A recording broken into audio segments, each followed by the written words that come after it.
Thank you so much. It is so interesting that I just learned today at 44 years old that the Republicans are going to be the ones to save women. The same Republicans that have been, say, for women's reproductive acts, or the same Republicans that have stood for the Equal Rights Act, which would hopefully get women to equal pay, or the same Republicans that just this Congress voted for the SAVE Act, which we know would disenfranchise women from even being able to vote. But let me tell you, they are our saviors, and so I am so happy to be here today, because otherwise I would not have an idea that I had a savior in the Republicans. So let's also talk about the fact that it's only been 100 days, 100 long, terrible days for anybody that absolutely believes in reality, because what we know is that they have terminated staff responsible for enforcing federal protections against sex-based discrimination. Sounds like that's pro-women. Or they've cut funding for domestic violence survivor services. Sounds pro-woman to me. Or they've prohibited funding for research affecting women's health.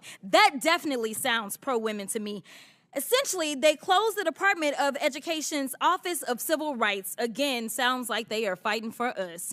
And instead of providing oversight over these actions, Congressional Republicans have been working to execute one of the most aggressive anti-women legislative agendas in history.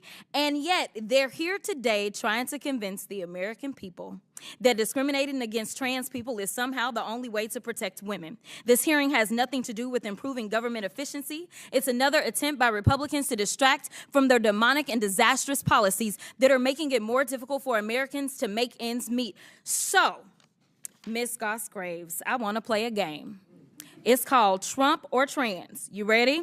Okay. So I'm going to ask you a question, and I want you to tell me whether or not it is Trump or trans people that are responsible. You understand? Got it. Okay, very good. The first one, gutted medical research. Trump. Kidnapping Americans and sending them to foreign countries, a.k.a. deporting them. Trump. Driving us into a recession. Trump. Increasing the cost of everything.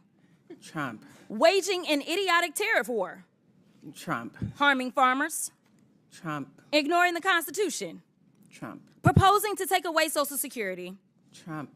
Cutting health care. Trump. Firing government workers who keep our country safe. Trump. Encouraging an environment of hate and divisiveness. Trump. Thank you so much. This committee could be engaged in actual oversight of fraud, waste, abuse, and mismanagement. So let's talk about waste.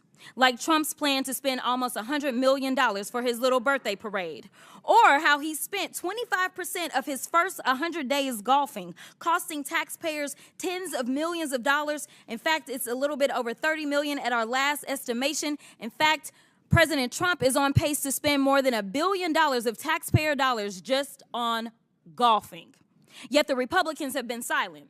So they must think spending taxpayer dollars on the president's golfing trips is more important than providing health care to their constituents. And when I talk about constituents, we're going to talk about the ones on this committee. So if we look at Texas 26, 39,000 children look to potentially lose their Medicaid with the cuts that they are about to vote on for reconciliation. 88,000 in Georgia 3, 68,000 in Missouri 7, 79,000 in Tennessee 2, 86,000 in South Carolina 4, 50,000 in Texas 04, 85,000 in Texas 27, and in Georgia 14, 111,000. And if you add that up just on this committee, we have 606,000 kids that are relying on us to do right by them. And instead, we playing these crazy games because we worried about 10 trans folk that are in sports right now in college.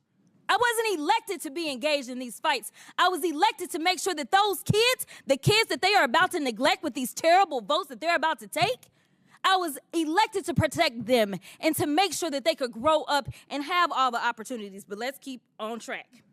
Now, when we look at how much they are spending on, let's look at fraud.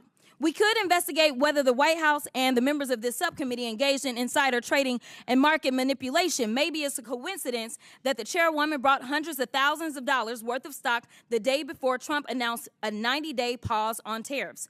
But I guess we'll never know. So finally, let's talk about abuse. Like how the Republicans have let Elon steal data of Americans and his competitors to make himself even richer. Look, don't let these hearings distract you from their destruction. This is rage baiting instead of conducting oversight over the issues that Americans actually care about. And with that, I will yield.